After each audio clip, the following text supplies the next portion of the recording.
우리를 죄에서 구원해 주신 주님 감사합니다.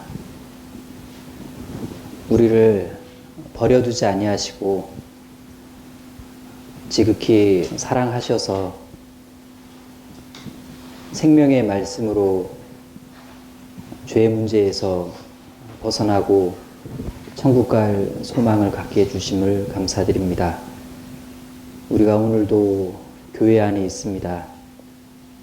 이 놀라움과 이 감격이 우리 마음에 더 분명하고 생생해질 수 있도록 도와주시길 부탁을 드립니다. 주님 때문에 구원을 받았고 또 주님 때문에 이렇게 오늘까지 살아갑니다. 구원과 신앙을 허락해 주신 것 감사드리고 마땅히 주님의 은혜에 보답할 수 있는 그렇게 살 수 있는 교회 안에서의 소중한 봉사의 기회도 주신 것 감사드립니다.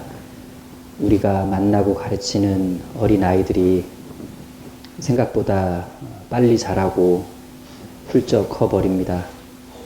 그렇게 커갈 때 우리가 가르쳐주고 심어준 사랑의 하나님의 말씀이 이 아이들을 사랑이 가득한 아이들로 자라게 해주시고 그 사랑을 베풀면서 우리보다는 더 아름다운 신앙생활을 할 수 있도록 하나님께서 인도해 주시기를 부탁드립니다. 오늘 같이 묵상하는 이 시간 각 사람에게 필요한 교훈 주시기를 부탁드립니다. 주 예수님 이름으로 기도드립니다. 아멘. 예, 그 다음 주 공과가 나를 사랑하시는 하나님, 맞죠? 네, 나를 사랑하시는 하나님. 그 유치부공과에서 제일 어려운 공과가 뭔지 아셔요? 친구야 안녕. 본문도 없어요. 그냥 안녕이야. 네. 그래서 그건 피해가서 참 다행인데 나를 사랑하시는 하나님 또 이거 어떻게 접근을 해야 될지 간단하자면 너무 간단하고 아주 마음에 확실한데 이걸 나누자고 할 때는 참 이제 고민이 됩니다. 왜? 너무 귀한 거를 이렇게 좀 나누려고 할 땐 주저주저 하게 돼. 왜? 너무 귀하니까 혹시나 내가 이게 좀 실수할까봐 좀 왜곡되거나 너무 가벼이 다루게 될까봐. 그러니까 다른 공과보다 이렇게 좀 마음엔 참 이제 부담이 되는 겁니다. 내용은 너무나 은혜가 되는데 이렇게 좀 나누려고 하는 사람 입장에서는 참 이렇게 좀 버거운 주제입니다. 예. 이 말씀을 드리는 이유는 쉽지 않더라라는 거예요. 네. 자, 세계 교회 역사를 보게 되면 흥미로운 사실 하나를 발견하게 되는데 동로마, 서로마, 로마 제국이 어느 날 분열이 되었습니다. 이 서로마가 멸망을 당하게 될 때 많은 그리스도인들이 아일랜드라는 곳으로 도피를 하게 돼요. 사실은 그 세계 정세 속에서는 언뜻 이해가 잘 되질 않습니다. 로마가 망했는데 웬 아일랜드로 도피? 예. 그 당시에 아일랜드만큼은 복음이 있었어요. 복음이. 예. 어떻게 아일랜드라는 곳에 복음이 들어갈 수 있었을까?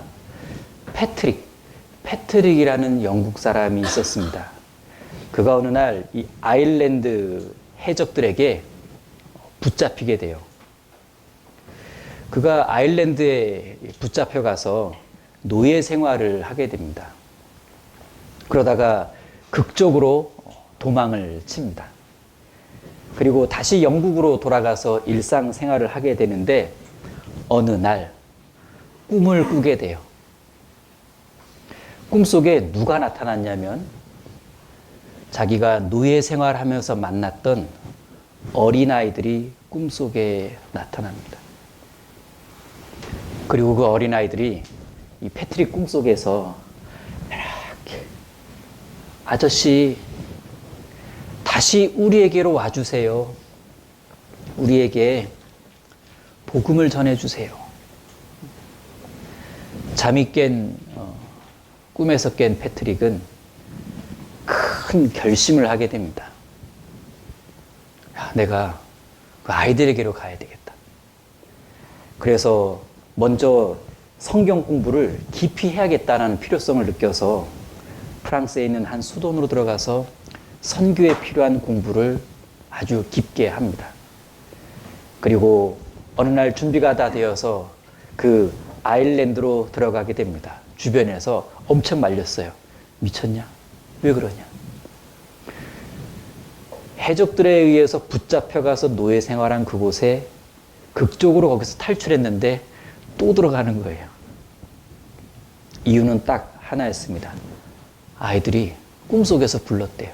꿈은 꿈인데, 에이, 그냥 꿈이야. 이렇게 치부할 수 있는데, 이 패트릭은 그렇지가 않았던 거예요. 그러니까 이 패트릭이라는 이 마음 속에는, 이 사람의 마음 속에는 어딘가 계속 아이들이 자리 잡고 있었던 겁니다. 그게 어떤 그런 단순한 꿈이라는 것이 어떤 동기가 되었지만은 그 마음에 있던 아이들에 대한 그 사랑과 마음이 사실 이렇게 떠나지 않았었던 거죠.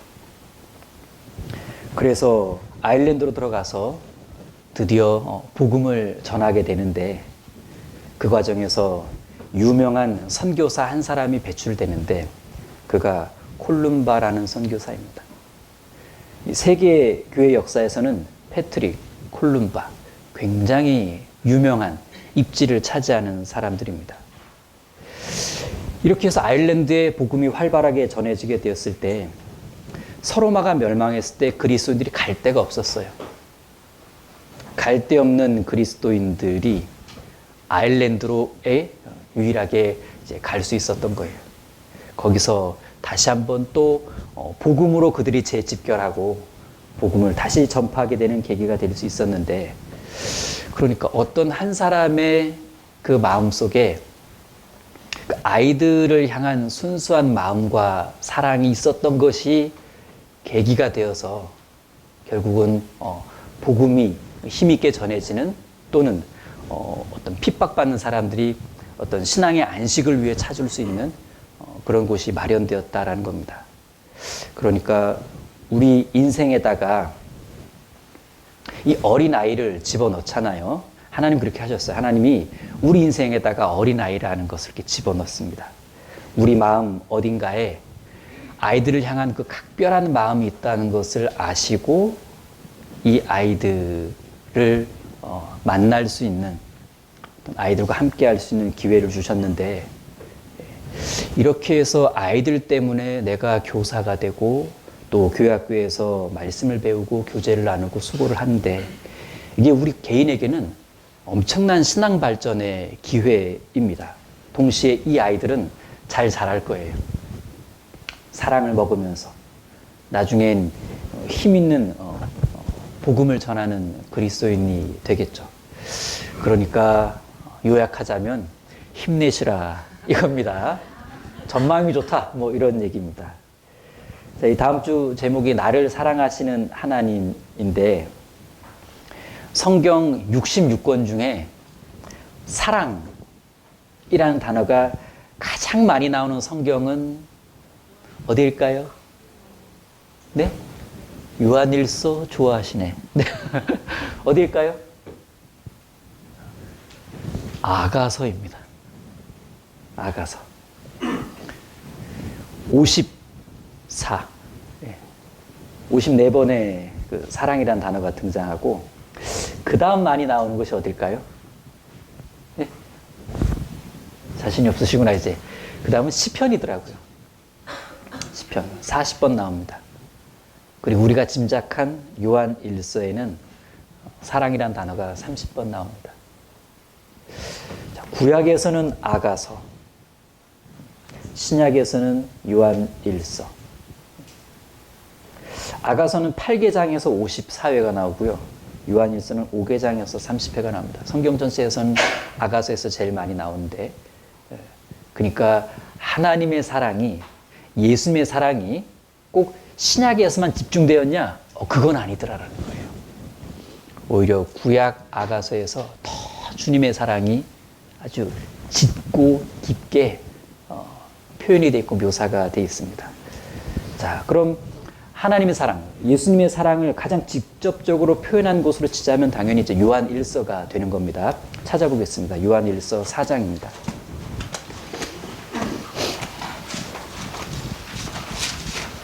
요한 1서 4장 7절입니다.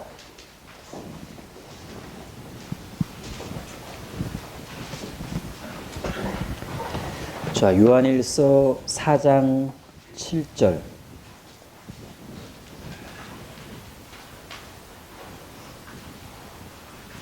7절부터 12절까지 같이 천천히 읽겠습니다. 자, 잠깐만요. 읽기 전에 이제 문제를 낼 거예요. 끝나고 나면은. 그러니까 큰 그림을 그리시면서 읽으시기 바랍니다. 같이 읽겠습니다. 사랑하는 자들아, 우리가 서로 사랑하자. 사랑은 하나님께 속한 것이니 사랑하는 자마다 하나님께로 나서 하나님을 알고 사랑하지 아니하는 자는 하나님을 알지 못하나니 이는 하나님은 사랑이십니다. 하나님의 사랑이 우리에게 이렇게 나타난 바 되었으니 하나님이 자기의 독생자를 세상에 보내심은 저로 말미암아 우리를 살리려 하심이라. 사랑은 여기 있으니 우리가 하나님을 사랑한 것이 아니요 오직 하나님이 우리를 사랑하사 우리 죄를 위하여 화목제로 그 아들을 보내셨음이니라. 사랑하는 자들아, 하나님이 이같이 우리를 사랑하셨은즉 우리도 서로 사랑하는 것이 마땅하도다. 어느 때나 하나님을 본 사람이 없으되 만일 우리가 서로 사랑하면 하나님이 우리 안에 거하시고 그의 사랑이 우리 안에 온전히 이루느니라. 13절부터 제가 읽겠습니다. 그의 성령을 우리에게 주심으로 우리가 그 안에 거하고 그가 우리 안에 거하시는 줄을 아느니라. 아버지가 아들을 세상의 구주로 보내신 것을 우리가 보았고 또 증거하노니 누구든지 예수를 하나님의 아들이라 시인하면 하나님이 저 안에 계시고 저도 하나님 안에 거하느니라. 하나님이 우리를 사랑하시는 사랑을 우리가 알고 믿었노니 하나님은 사랑이시니라. 21절 같이 읽겠습니다. 우리가 이 계명을 주께 받았으니 하나님을 사랑하는 자는 또한 그 형제를 사랑할지니라. 자, 여기 7절부터 21절까지를 묶어서 제목을 붙여본다면 제목을 뭐라고 붙일 수 있을까요? 7절부터 21절을 딱 묶어가지고 시험 봐야 되는데 이렇게 제목 뭐라고 붙이면 좋을까요? 네? 딱 얼핏 보면 하나님은 사랑이시라 일 것 같죠? 그런데 서로 사랑하자가 주제입니다. 서로 사랑하자. 7절 보시면 사랑하는 자들아 우리가 서로 사랑하자. 그 이유를 얘기해주고 그 다음 11절에 다시 한번 11절 중 끝에 우리도 서로 사랑하는 것이 마땅하도다. 그러면서 엔딩 21절엔 이 계명을 받았다. 하나님을 사랑하는 자는 또한 그 형제를 사랑할지니라. 형제 사랑, 서로 사랑.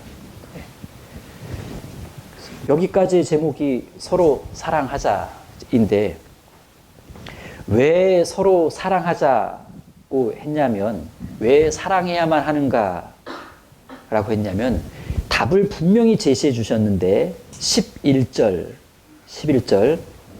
사랑하는 자들아 하나님이 이같이 우리를 사랑하셨은즉 그래서 우리도 서로 사랑하는 것이 마땅하도다. 그 다음 21절 앞부분도 우리가 이 계명을 주께 받았으니, 예, 이 계명을 받은 거예요. 서로 사랑하라는. 그래서 하나님이 이같이 우리를 사랑하셨다라는 이유와 이건 받은 계명이다라는 이유로 우린 서로 사랑하는 것이 마땅하다라는 얘기입니다. 하나님이 우리를 이같이 사랑하셨다. 하나님이 우리를 얼마나 어떻게 사랑하셨는가를 알게 되면 자연스럽게 형제 자매를 사랑해야 된다는 것이 이렇게 마음에 올라올 거다. 꼭 그게 아니고서라도 성도 간에 서로 사랑하는 것은 구원받은 사람이 주님 앞에서 지켜야 할 첫 번째 계명으로 주셨다. 그건 해야 할 첫 번째 순종 항목이란 얘기입니다. 그럼 하나님이 우리를 이같이 사랑하셨다고 말씀하는데 구체적으로 어떻게 사랑하셨는가? 9절을 우리가 읽었었는데 하나님의 사랑이 우리에게 이렇게 나타난 바 되었다. 이렇게 나타난 바 되었으니 하나님이 자기의 독생자를 세상에 보내심은 저로 말미암아 우리를 살리려 하심이니라. 마지막 부분에서 보듯이 하나님의 사랑은 살리는 사랑, 이 살리는 사랑을 위해 보내시는 사랑을 했는데 자기 독생자를 보내신 겁니다. 하나님의 사랑은 살리는 사랑이구나. 그것을 위해 보내시는 사랑을 했구나. 독생자를 보내셨다. 요 다음 구절엔 독생자를 뭘로 보내는지가 분명하게 나오는데 그 다음 구절에 우리 죄를 위하여 뭐로요? 화목제로 보내셨으니. 우리 죄를 위하여 화목제로 보내셨다. 10절 끝에 나오죠? 우리 죄를 위해 화목제로 보내셨다. 결국 하나님의 우리를 향한 사랑은 십자가로 열매를 맺게 됩니다. 거기서 죽으셨어요. 거기서 죽으시려고 천국에서 이 세상으로 오신 거고 보냄을 받은 겁니다. 보냄을 받았고 또 기어이 오셨고. 십자가에서 죽으신 예수님, 역사적으로는 처형 사건이에요. 역사적으로는 처형 사건이지만 믿는 이들에게는 영적으로는 구원 사건입니다. 처형 사건으로 바라보는 안목이 구원 사건으로 바라보는 안목으로 바뀔 때 거듭남이 일어나는 겁니다. 거듭남이. 이 구원 사건은 사랑의 극치입니다. 의로운 사랑이다 라고도 부릅니다. 대신 심판받아 죽는 사랑, 공의가 충족된 사랑, 그래서 완성된 사랑, 완전한 사랑, 의로운 사랑이다 이렇게 말합니다. 그러니까 이 십자가의 사랑을 사랑이다 라고 하면 50점이라고 얘기하잖아요. 100점 받으려면 의로운 사랑이라고 해야 합니다. 의로운 사랑. 요한복음 3장 16절은 성경에서 가장 아름다운 표현이라고 하는데 하나님이 세상을 이처럼 사랑하사, 가장 아름다운 표현인데 하나님이 세상을 이처럼 사랑하사, 그런데 여기서 멈추지 않습니다.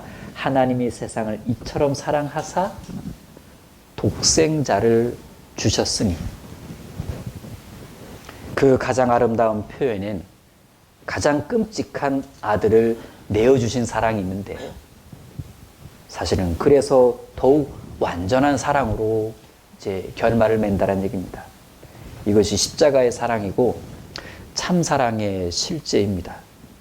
십자가, 그 십자가야말로 나를 사랑하시는 하나님이 내게 보여준 가장 확실한 사랑의 증거입니다. 우리가 하나님과 나와의 관계에서 십자가 빼고 나면 연결이 안 돼요. 이게 어떻게 말을 어떻게 좀 문장을 만들 수가 없습니다. 누군가 나에게 과연 당신은 하나님을 사랑하십니까? 라고 묻는다면 우린 일초의 망설임도 없이 그렇습니다 라고 대답할 겁니다. 그 근거 또한 힘있게 말할 거예요. 바로 십자가라고. 보라, 십자가를. 이 십자가의 사랑, 십자가의 사랑이란 이 표현은 굉장히 이렇게 좀 대중적인 표현이죠. 그러나 지극히 개인적이면서 나 한 사람을 향한 완벽하고 위대한 표현입니다. 흔한 표현이라고 해서 별거 아닌 게 아니라는 거예요. 너무나 일반적인 표현처럼 사용이 됐지만 그 어떤 한 사람에게는 가장 위대하면서도 가장 완벽한 표현입니다. 왜? 이 십자가의 사건이 나를 아주 개인적으로 살려주었기 때문에 그래요. 십자가 나무가 날 살린 게 아니라 거기서 이루어진 일이, 일어난 일이 나를 살렸습니다. 그 일을 이루신 예수님이 나를 살렸다는 얘기죠. 나 개인에게는 나와 관련해서는 이 우주에서 가장 위대한 일입니다. 십자가, 놀라운 일.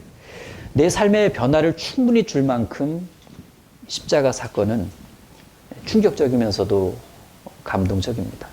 그러니까 십자가 사건을 십자가의 사랑으로 받아들여지지 않는 사람은 충격과 감동이 없으니까 삶이 그대로예요. 변화가 안 됩니다. 아주 수년 전에 이런 일이 있었습니다. 어떤 자매님의 남편분이요. 구원받지 않은 어떤 자매님의 남편분이 이제 하도 권유하니까 비디오로 이제 강연의 말씀을 들었습니다. 1편부터 죄 말씀까지 너무 잘 들었어요. 와, 그때 막 분위기 뜨거웠습니다. 이야, 막, 이번에 된다, 막 이렇게. 그분이요, 죄 말씀 딱 듣고 나서요, 막 화장실 가는데도 떨었대요. 발발발발발.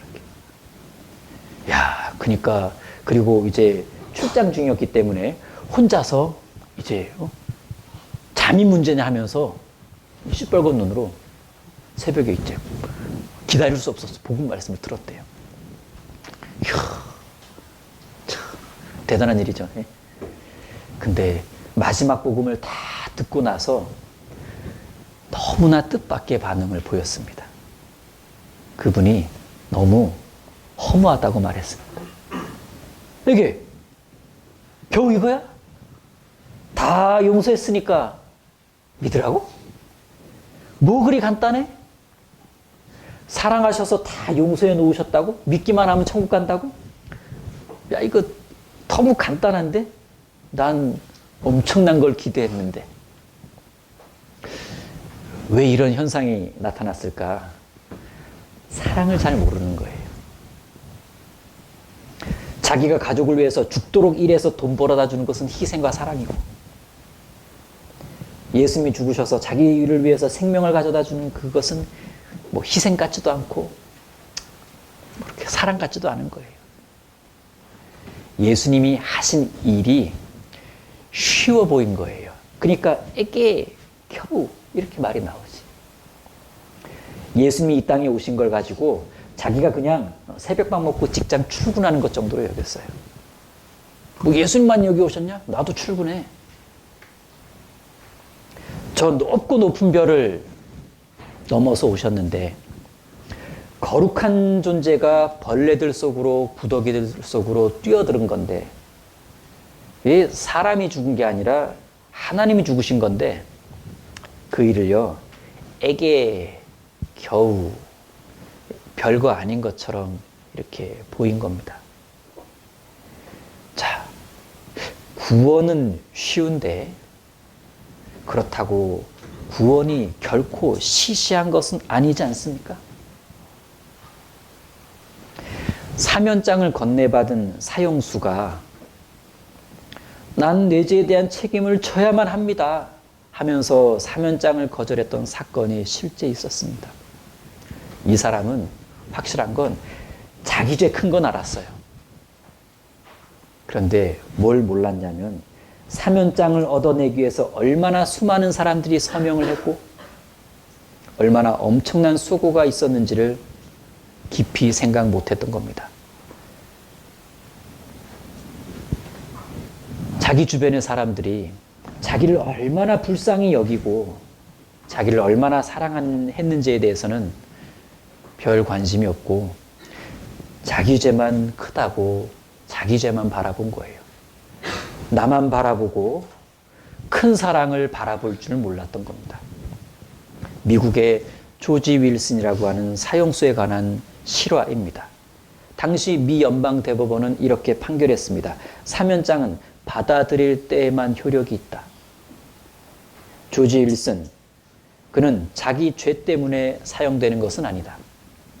그의 죄는 이미 사면장으로 용서가 되었고 합법적으로 처리되었다. 그가 사형되는 것은 그 용서를 유효화시켜주는 사면장을 거절했기 때문이다. 결국 사람이 하나님의 사랑을 거절하는 이유는 하나님을 생각하지 않아서 그리고 하나님을 잘 몰라서 그렇습니다. 하나님을 바로 알지 못하면 사랑도 바로 알 수 없고 그렇게 되면 예수님이 하신 일도 밋밋해져요. 에게 겨우 십자가의 사랑이 전혀 특별해 보이지도 않고 은혜라고 이렇게 여겨지지도 않아요. 그러니까 마음에 별로 안 와닿습니다. 구원과는 멀어지는 거예요. 그래서 사람에게 필요한 첫 번째 진리가 뭐냐라고 했을 때 하나님은 사랑이시다. 그 다음으로 알아야 할 진리가 있다면 하나님의 사랑은 십자가로 나타났다입니다. 하나님은 사랑이시다. 그 사랑이 십자가로 나타났다. 예수님과 예수님이 하신 일을 알아야 하는 겁니다. 예수님이 이루신 이 십자가의 사랑은 한마디로 은혜와 용서였다라고 말할 수 있습니다. 하나님의 사랑이 은혜와 용서였던 겁니다. 그 은혜와 용서로 우리를 구원해 주신 겁니다. 만약에 은혜와 용서 중에 하나를 빼버린다면 구원이 이루어지질 않아요. 은혜, 자격 없는 자에게 조건 없이 주어지는 위에서부터 아래로 내려오는 큰 선물을 말합니다. 뭐라 그랬죠? 자격 없는 자에게 조건 없이 주어지는 위에서부터 아래로 내려오는 큰 선물. 만약 자격이 요구된 용서였다면 우린 아무도 죄 용서를 못 받았을 거예요. 자, 용서가 무엇입니까? 잘못을 더 이상 문제 삼지 않고 덮어주겠다라는 게 용서입니다. 잘못을 이제 더 이상 문제 삼지 않고 잘 덮어주겠다. 예수님은 우리 죄를 대신해서 심판받아 주셨습니다. 그때 흘리신 피로 우리 죄값을 지불하셨습니다. 대신 심판, 대신 지불. 그 결과가 나의 죄에 대한 용서입니다. 영원한 속죄, 제일 중요한 표현이죠. 영원한 속죄. 곧 영원한 죄 용서였기 때문에 그건 진정한 은혜가 맞습니다. 그리고 완벽한 용서죠. 영원한 용서니까 완벽한 용서예요. 이제 진짜 사랑인 거예요. 참 사랑이죠. 변함없이 끝까지 그것을 그대로 그에게 선물로 주는 것. 하나님의 이 사랑, 하나님의 사랑은 은혜와 용서로 십자가에서 나타나는데 하나님의 사랑의 이 은혜에 대한 결과를 요 한 구절에서 다 찾아낼 수 있을 것 같은데 요한복음 3장입니다. 하나님의 사랑, 은혜와 용서. 이 은혜. 은혜에 대한 결과를 여기서 다 찾아볼 텐데 요한복음 3장 16절입니다. 자, 보세요. 요한복음 16장부터 18절 읽어가면서 세 가지를 찾아낼 겁니다. 16절. 하나님이 세상을 이처럼 사랑하사 독생자를 주셨으니 이는 저를 믿는 자마다 멸망치 않고 영생 동그라미, 영생을 얻게 하려 하심이니라. 첫 번째, 하나님의 사랑의 은혜에 대한 결과가 영생. 17절. 하나님이 그 아들을 세상에 보내신 것은 세상을 심판하려 하심이 아니요 저로 말미암아 세상이 구원 동그라미 구원을 받게 하려 하심이니라. 18절. 저를 믿는 자는 심판을 받지 아니하는 것이요, 심판받지 아니하는 것. 뭐 줄여서 말하면 심판면제. 믿지 아니하는 자는 하나님의 독생자 이름을 믿지 아니하면 벌써 심판을 받는 것입니다. 하나님의 사랑의 은혜에 대한 결과가 뭐냐? 자격 없는 자에게 조건 없이 주어지는 위에서부터 아래로 내려오는 그 큰 선물이 뭐냐? 세 가지. 영생, 구원, 심판면제. 영원한 생명. 지옥에서 건져주심. 영원한 생명, 영생이죠. 지옥에서 건져주셨다. 지옥 갈 운명에서 건져주셨다. 구원이죠. 심판면제. 심판받지 않게 해주셨습니다. 이제 은혜에 대한 결과입니다. 조건 없이 영원한 생명, 조건 없이 건져주시고 조건 없이 심판을 면제해 주셨습니다. 자, 하나님의 사랑은 은혜와 용서다. 그럼 하나님의 사랑의 은혜에 대한 결과가 영생, 구원, 심판, 면제라면 하나님의 사랑의 그 용서, 그 용서에 대한 확실함은 여기서 다 찾아낼 수 있을 텐데 로마서 4장입니다. 로마서 4장 7절입니다.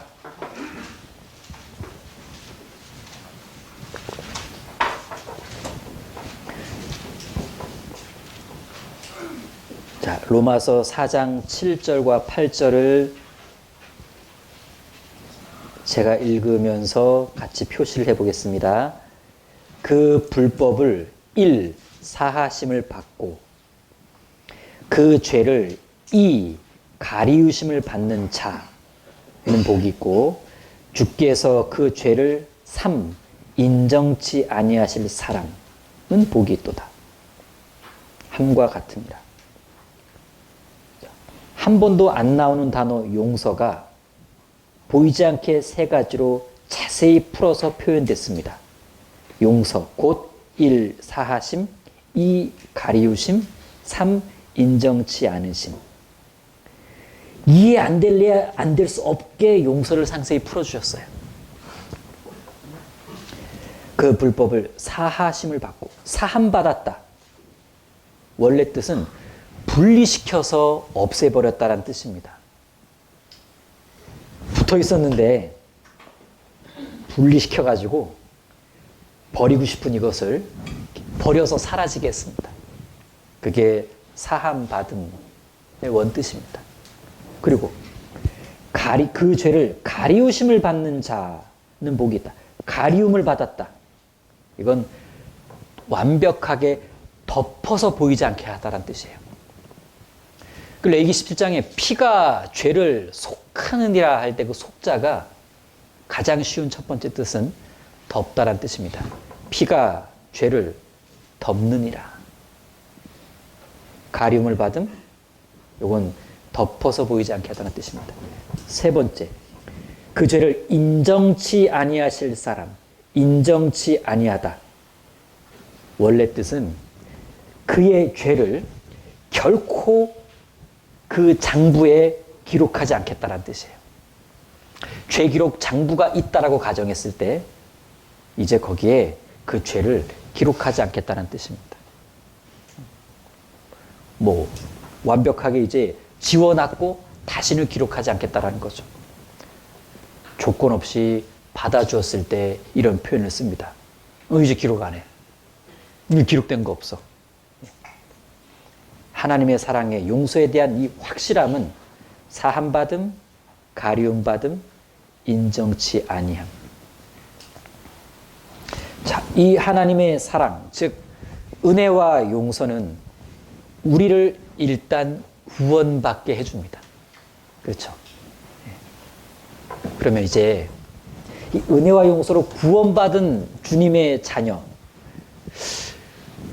구원받은 주님의 자녀가 된 우리 그리스도인이 어떻게 하나님의 사랑을 경험해 나가게 되냐면 주님의 동행입니다. 동행. 동행한다. 함께 하시는 사랑을 말해요. 은혜의 사랑, 용서의 사랑, 그러고 나서 이제는 자녀가 되었으니까 함께 하시는 사랑, 동행이라고요. 은혜, 용서, 동행. 은혜와 용서, 구원. 동행, 신앙. 구원과 신앙. 다 하나님의 사랑 안에서만 가능한 거예요. 우리 신앙생활 중에는 늘 하나님이 함께 하십니다. 동행하시는 하나님이 우리 신앙생활의 큰 주제죠. 전부라고 말할 수도 있을 겁니다. 하나님 없이 살 수 있다? 하나님 없이도 살 것 같다? 불가능한 이 표현들. 동행 아니면 답이 없어요. 그래서 하나님의 사랑으로 은혜와 용서는 우리를 구원하셨고 구원받고 나서 신앙생활하는 우리에게는 하나님께서 동행으로 그 동행에 하나님의 사랑이 나타나 있다. 이렇게 간단하게 정리를 해봅니다. 그런데요, 이 동행 중에도요, 구원과 관련한 그 은혜와 용서가 이 신앙생활, 이 동행 중에도 계속적인 은혜와 용서가 이루어집니다. 그렇죠? 구원받을 때만 은혜 필요했나요? 구원받고 나서 용서는 딱 그냥 졸업했습니까? 아니에요. 하나님께서 우리와 동행하시면서 항상 은혜 주십니다. 맨날 용서해 주세요. 그렇죠? 예. 은혜 위에 은혜로라. 요한복음 1장이 있지 않습니까? 은혜는 한 번 받았다고 끝나는 게 아니라 은혜는 계속된다는 뜻이에요. 은혜 위에 은혜로라. 요한일서 1장에도 우리가 빛 가운데 행하면 신앙생활이죠. 예수의 피가 우리를 모든 죄에서 깨끗하게 하실 것이요. 계속되는 용서죠. 우리가 죄를 자백하면 우리 죄를 사하시며 우리를 깨끗하게 하실 것이다. 계속되는 용서죠. 은혜와 용서는 신앙생활 중에도 동행하시는 주님으로 말미암아 계속되는 겁니다. 하나님의 동행을 체험적으로 깨달은 한 사람의 이야기가 있습니다. 야곱이죠. 찾아보겠습니다. 창세기 28장입니다.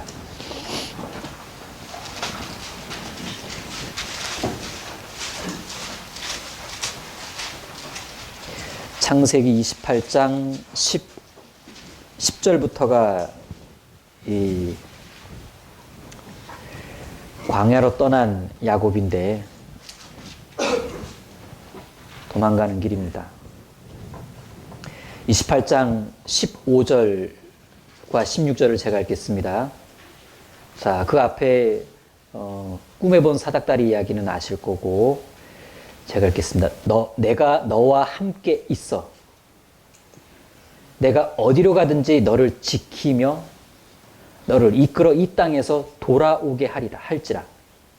내가 내게 허락한 것을 다 이루기까지 너를 떠나지 아니하리라 하신지라. 야곱이 가로 열고 화들짝 놀라 가로 닫고 잠이 깨어 가로되 여호와께서 과연 여기 계시거늘 내가 알지 못하였도다.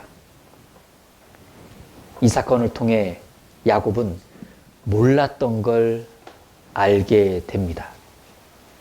나와 함께 계신 하나님, 나를 지키시는 하나님, 나를 돌아오게 하실 하나님, 나를 떠나지 아니하실 하나님. 15절에 다 들어가 있죠? 이 지금 동행하시는 하나님을 알지 못했던 잠자는 요 야곱, 이 상황이 벌어집니다. 외로운 광야에서 눈물의 돌베개를 베고 오지도 않는 잠을 두려움 속에서 어떻게든 청하고 있는 이 모습, 이것이 동행하시는 하나님을 알지 못하고 방황하는 그리스도인들의 모습과 같습니다. 내가 교회 안에 있다고 동행하시는 하나님을 100% 깨닫는 거 아니에요. 몸은 교회당 왔다 갔다 하고 눈은 설교자를 바라보고 있으며 봉사의 외형도 갖고 있지만 동행하시는 하나님을 알지 못하면 신앙생활 하는데도 외로워요. 교회 있는데도 외롭습니다. 항상 말씀을 듣는데도 생활에 대한 불안과 두려움은 사라지지 않습니다. 매일매일이 하루하루가 처음 가보는 광야길이라는 그 마음에 짓눌려서 밤마다 눈물의 돌베개를 베고 잡니다. 동행하시는 하나님을 알지 못했을 때 일어나는 현상입니다. 이 야곱이 하나님 믿고 있었잖아요. 그렇죠? 이날 뭐 처음 알았나요? 하나님 믿고 있었어요. 하나님을 믿고 있던 야곱이 하나님 앞에 이날 잠이 깨어서 너무나 부끄러웠던 건 뭐냐면, 야, 내가 하나님을 믿는데도 정말 중요한 한 가지를 너무나 모르고 있었다는 그것. 여호와께서 과연 여기 계시거늘. 여러분 이런 거 읽을 때는 이렇게 손을 들고 무릎을 쳐야 돼요. 여호와께서 과연 여기 계시거늘. 이렇게 읽으면 안 돼요. 여호와께서 과연 여기 계시거늘. 이렇게 읽으면 안 되고, 네? 아주 그냥 통탄하면서, 야, 여호와께서 과연 여기 계시는. 그 다음 동작, 내가 알지 못하였도다. 이래야 좀 실감이 나요. 응? 예, 맞습니다. 여호와께서는 과연 여기 계셨습니다. 근데 몰랐던 거예요. 그래서 체험적으로 알게 해주셨습니다. 왜 여호와께서 과연 여기 계시는 걸까? 왜 하나님이 바로 이곳에 계시는 걸까? 왜 그것이 사실일까? 그건 내가 여기 있기 때문에 그래요. 그 말은 뭐죠? 내가 저기 있으면 저기 함께 계셔요. 왜 과연 여기 계실까요? 내가 진짜 여기 있으니까. 그러니까 어디로 가든지 거기 있겠다고 말씀하셨잖아요. 내가 있는 곳에 주님 거기 계신다. 야, 여호와께서 과연 여기 계시는. 나는 이 광야에 나만 있는 줄 알았는데 내가 광야라는 이곳에 있다는 이유만으로 주님이 여기 계셔 주시네. 간단한 것 같지만 엄청난 걸 깨달은 겁니다. 야곱은 내가 가는 곳에, 내가 있는 곳에, 그곳에 늘 주님이 함께 계신다는 이 사실을 확실히 알았을 땐 마음에 그 엄청난 그 기쁨과 감격을 느꼈을 겁니다. 그리고 내가 있는 곳에 주님이 계신다는 건 나를 계속 지켜보신다는 얘기고, 여러분, 부모가 언제 아이랑 바짝 붙어 있죠? 아이가 불안해 보일 때.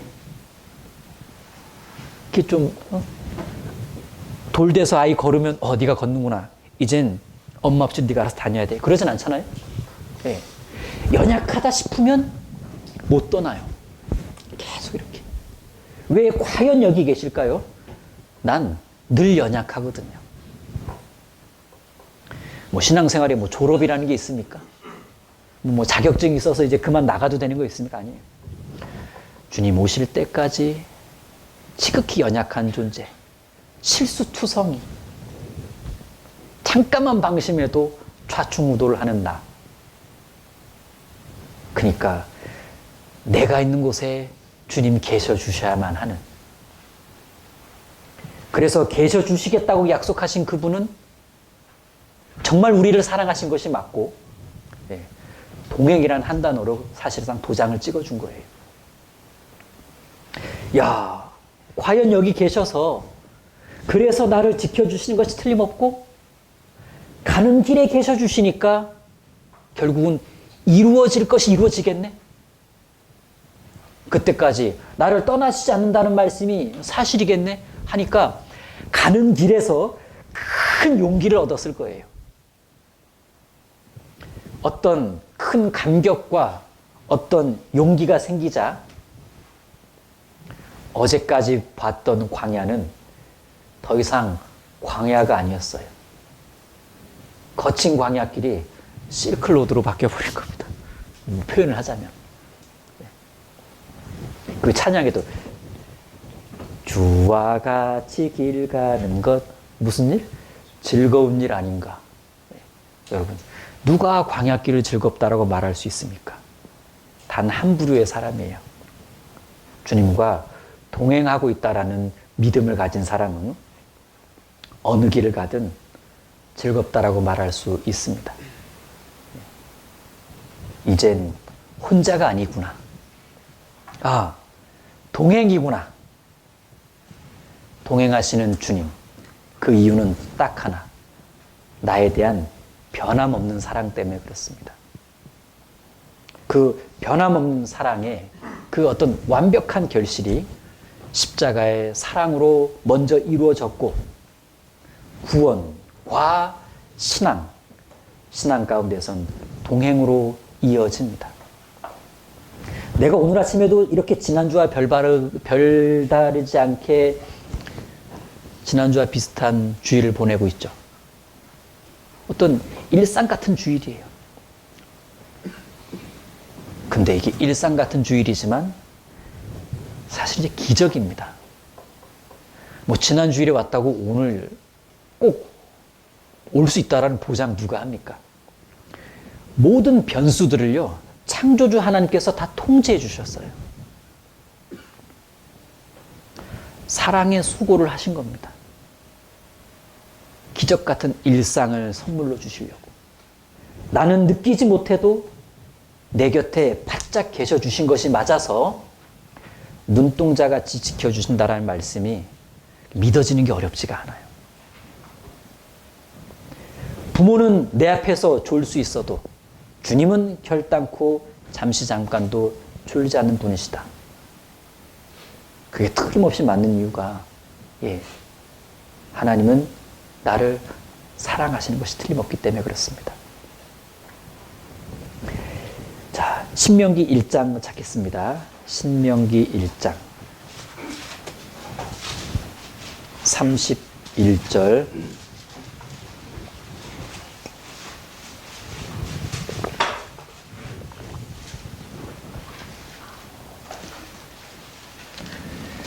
광야 40년을 회고하며 교훈과 권면의 말씀을 모세가 백성들에게 하고 있는 신명기, 일종의 설교집과 비슷한데, 자, 31절 같이 읽겠습니다.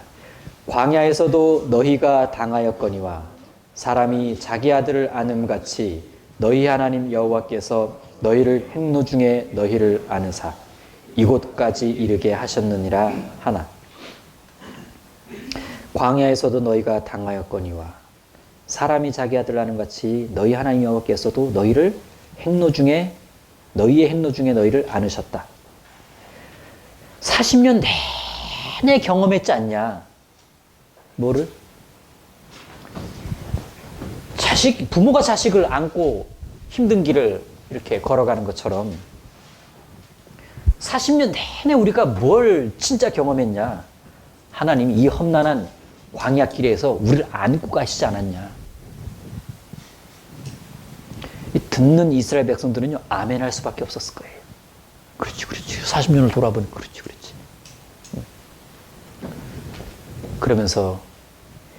지금까지 우리를 안고 가셨던 하나님은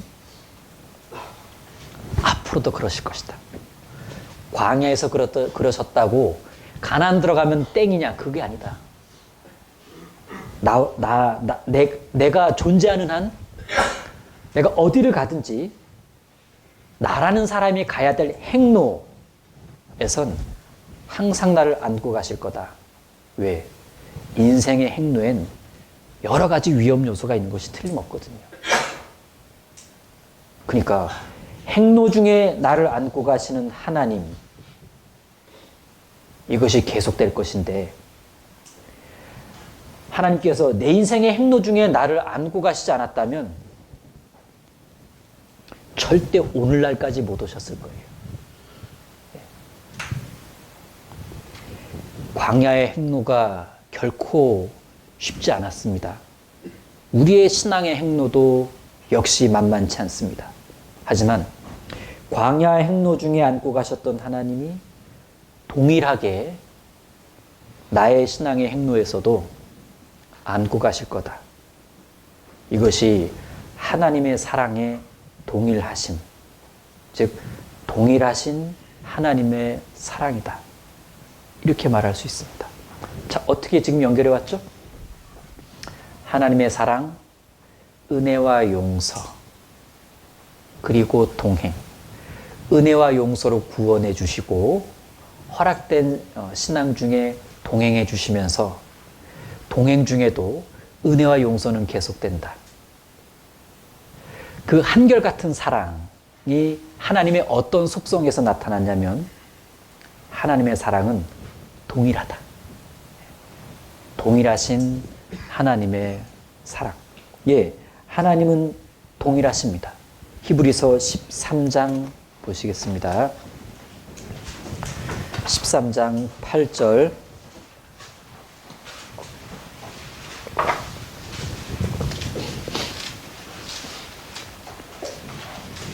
13장 8절만 같이 읽겠습니다. 예수 그리스도는 어제나 오늘이나 영원토록 동일하시니라. 말씀처럼 주님은 어제나 오늘이나 영원토록 동일하십니다.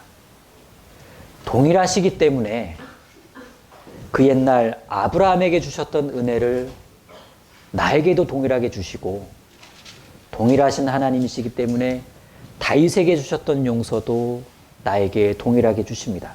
어제나 오늘이나 동일하시기 때문에 에녹과의 동행, 노아와의 동행, 다윗과의 동행, 사도 바울과의 동행, 그리고 나와의 동행도 다르지 않을 거예요. 동일할 겁니다. 동일한 은혜와 용서, 동일한 동행, 동일하게 나를 행로 중에 안고 가실 겁니다. 만약에요, 동일하신 하나님, 이게 아니잖아요? 그럼 교훈받을 게 별로 없어요. 성경 전체에서. 왜 우리가 성경을 통해 나와 같은 이야기를 교훈받죠? 왜 성경 이야기가 내 이야기처럼 세임 스토리가 됩니까? 완전 내 이야기네? 나한테도 이렇게 해주시겠네? 왜 이 세임 스토리로 내가 교훈을 받고 용기를 얻고 자신감을 얻고 눈물을 닦고 일어나냐? 동일하신 하나님 때문에 그렇습니다. 동일하시니까 나에게도 이렇게 하시겠구나. 예. 그래서 이 동일하신 하나님이야말로 내 이 신앙생활 가운데 아주 그 힘을 주는, 살아보고 싶은, 바라볼 수 있는 이 모든 것들을 제공해 줍니다. 예. 동일하신 하나님, 그분이 하신 약속이 변케 될 수 있냐? 동일하신 하나님, 어제와 오늘 동일하신 하나님은 그때 하신 약속의 말씀을 지금도 유효하다고 말씀하십니다. 변할 수 있는 하나님, 약속을 번복할 수 있는 하나님이 아니세요. 동일하신 하나님입니다. 그래서 이 하나님의 동일하심이 약속된 모든 말씀에 대해서 어떤 안정감을 줘요. 그리고 나를 사랑하시는 하나님, 이 하나님은 또 나만 사랑하는 것이 아니라 교회도 사랑하십니다.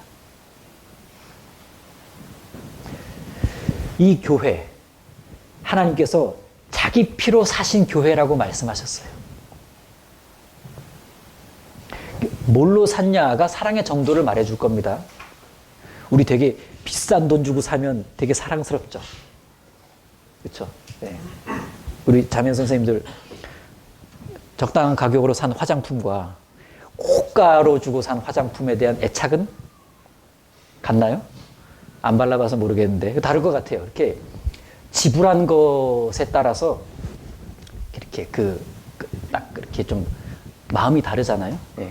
뭘 주고 샀냐가 그 마음을, 거기에 대한 마음을 쏟게 하는데, 이 교회는요, 하나님이 자기 피를 주고 사셨어요. 안 사랑할래 안 사랑할 수가 없어요. 날마다 눈여겨볼 수밖에 없어요. 워낙 고가로 매입했기 때문에. 창세전부터 교회는 예정되어 있었습니다. 그 말은 뭐죠? 창세전부터 고가 매입이 계획되어 있었다는 얘기예요. 고가로 매입할 것이. 그렇게 하나님이 자기 피로 사신 이 교회에 내가 구원받고 들어왔어요. 여러분, 예정되었다. 에베소서 말씀을 잘 보면요, 우리를 택하고 예정했다라고 되어 있지, 그게 나로 읽으면 안 돼요. 하나님이 교회를 예정하시고 교회를 택한 거예요. 그러니까 내가 구원받으면 그 택한 예정 속에 들어가는 거예요. 왜? 구원받고 교회에 들어오면 예정된 교회 속으로 들어가는 겁니다. 이걸 잘못 이해하면 이제 엉뚱한 예정론처럼 가는 거예요. 교회를 예정하신 겁니다. 내가 구원받으면, 그리고 교회 안에 거하면 내가 예정된 교회 속으로 들어가요. 예정된 것의 일부가 되는 겁니다. 중요한 부분인데, 자, 자기 피로 사신 교회 뿐만 아니라 에베소서 5장엔 그리스도께서 교회를 사랑하시고 이렇게 말씀하세요. 명쾌하죠? 주님은 교회를 사랑하십니다.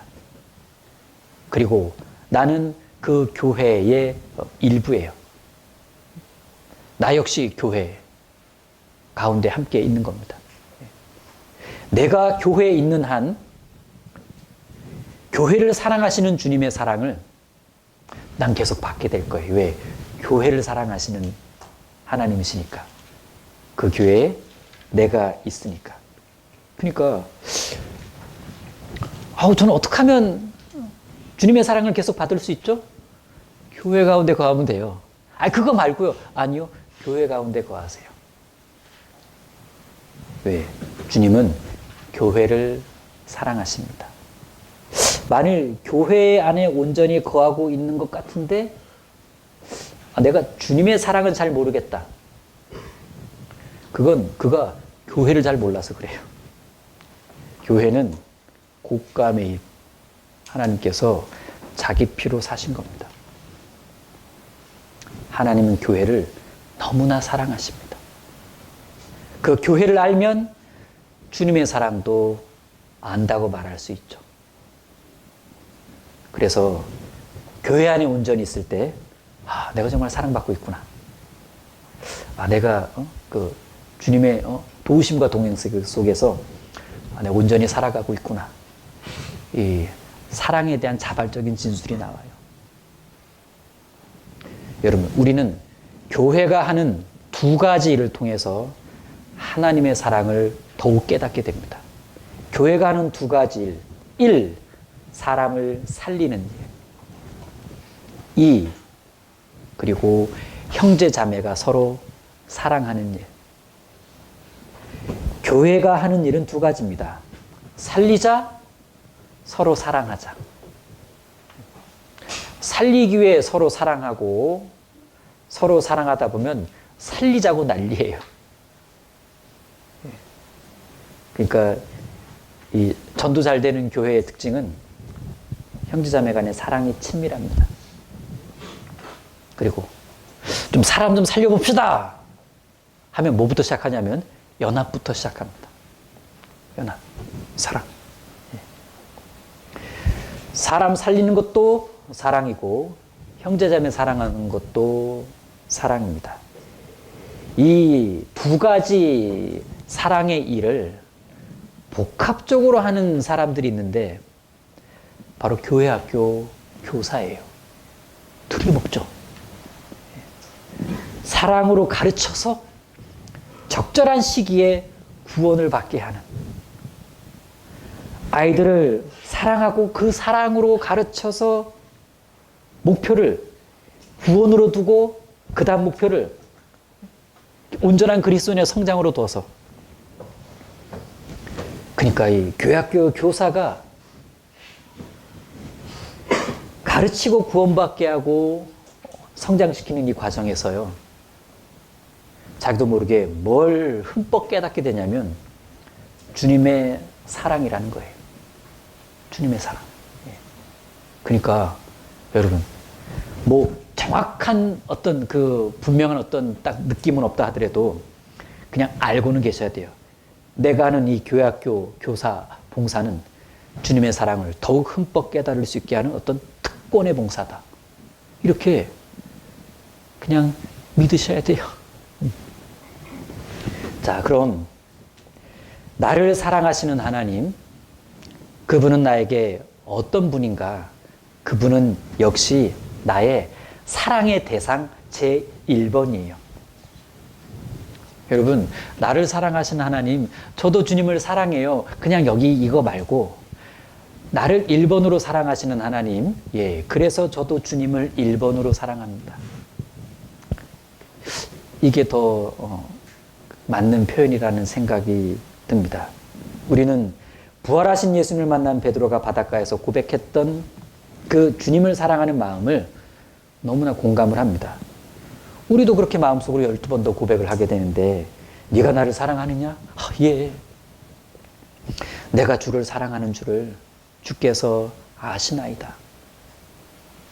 비록 그 고백에 부합하는 삶을 살아가고 있지는 못하지만 우리는 그 마음은 진심이고 그러려고 노력을 합니다.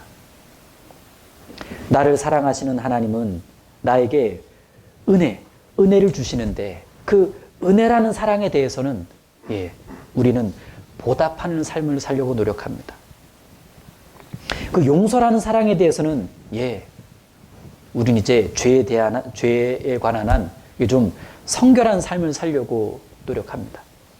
그리고 동행하시는 그 사랑에 대해서는 어떤 힘을 얻어서 좀 담대한 삶을 살려고 노력을 합니다. 은혜라는 사랑에 대해서는 보답하는 삶을 살려고 노력하고, 용서라는 사랑에 대해서는 성결한 삶을 살려고 노력하고, 동행하시는 사랑에 대해서는 담대한 삶을 살겠다라는 각오도 해봅니다.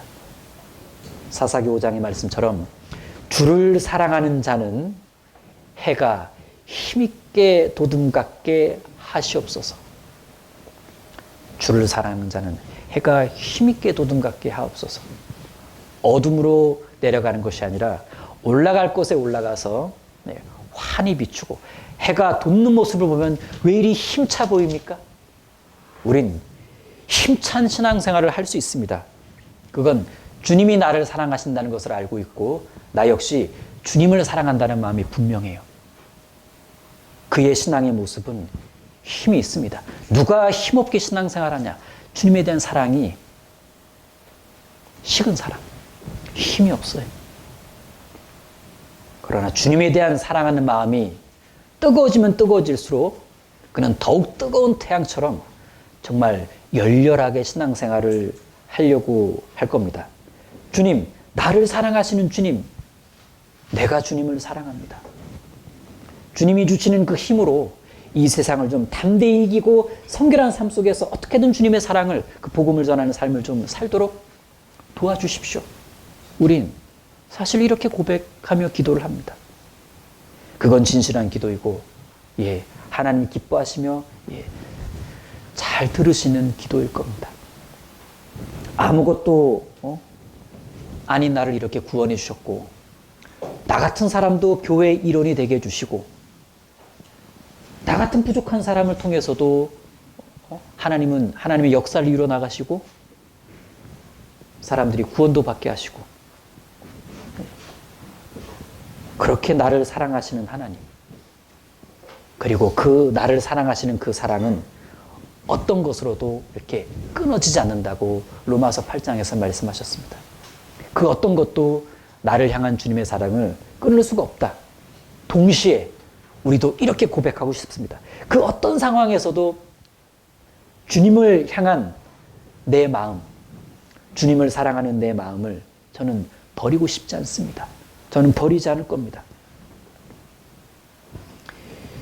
이 좋은 마음이, 이 솔직한 이 마음이 계속 유지되기 위해서는요, 여러분, 항상 말씀 속에서 확신과 힘을 얻어야 돼요. 계속 사랑의 말씀으로, 힘이 되는 말씀으로, 확신을 주는 그런 말씀들로 계속 나를 향한 사랑, 주님을 향한 나의 사랑, 이 마음이요, 계속 유지가 돼야 됩니다. 저는 여기까지 하고 나를 사랑하시는 하나님 마치도록 하겠습니다. 기도 잠깐 드리겠습니다. 주님 감사합니다. 나를 사랑하시는 하나님이라는 공과 주제로 하나님의 사랑, 주님을 향한 우리의 마음 같이 생각해보고 정리해 볼 수 있는 시간 주신 거 감사드립니다. 이제 내리사랑이라는 우리들의 일반적인 말처럼 나를 사랑하신 하나님, 내가 사랑하는 주님, 이제 주님께 받은 그 사랑이, 그리고 주님을 사랑하는 그 사랑이 우리 아이들에게도 그대로 전해질 수 있도록, 이루어질 수 있도록 도와주시길 부탁드립니다. 주 예수님 이름으로 기도드립니다. 아멘.